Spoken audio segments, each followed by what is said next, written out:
السلام علیکم ورحمۃ اللہ وبرکاتہ۔ آج میں آپ کے ساتھ سواری پر سوار ہونے کی دعا یعنی کہ سفر پر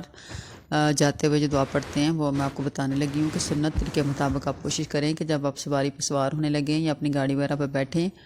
تو دعا پڑھ کر بیٹھیں، کوئی فضول میوزک وغیرہ نہ لگائیں اور سنت کے مطابق اپنا سفر شروع کریں تاکہ آپ کا اچھے طریقے سے سفر شروع ہو اور آپ خیر و عافیت اپنے گھر خیریت سے گھر پہنچیں۔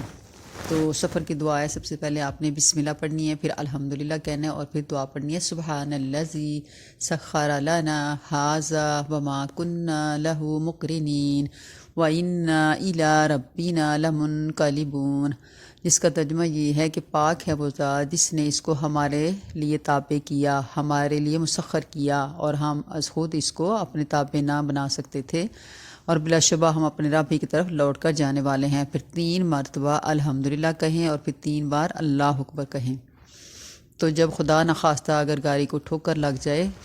تو اس کے بارے میں نبی کریم صلی اللہ علیہ وسلم نے فرمایا کہ جب سواری کو ٹھوکر لگے تو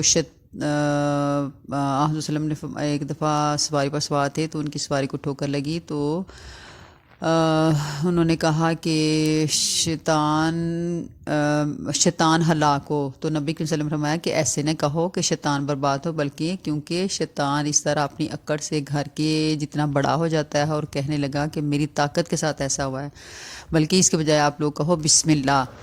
تو جب آپ یہ بسم اللہ کہتے ہو تو شیطان چھوٹا ہو جاتا ہے، یہاں تک کہ مکھی کے برابر ہو جاتا ہے۔ تو کوشش کریں جب آپ سفر پر ہوں تو اللہ کا نام لے کر اور جیسے میں نے آپ کو سنت طریقہ بتایا ہے ویسے وہ دعا پڑھ کر سفر کریں تو اللہ تعالیٰ خیر و عافیت سے آپ کو اپنی منزل مقصود تک پہنچائے گا اور خیر و عافیت آپ کا سفر ختم ہوگا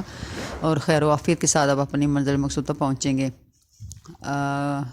اللہ تعالیٰ حامی و ناصر ہو آپ کا، تو کوشش کریں اس سنت کے مطابق آپ اپنا سفر جاری ساری رکھیں۔ دعا میں یاد رکھیے گا۔ السلام علیکم ورحمۃ اللہ وبرکاتہ۔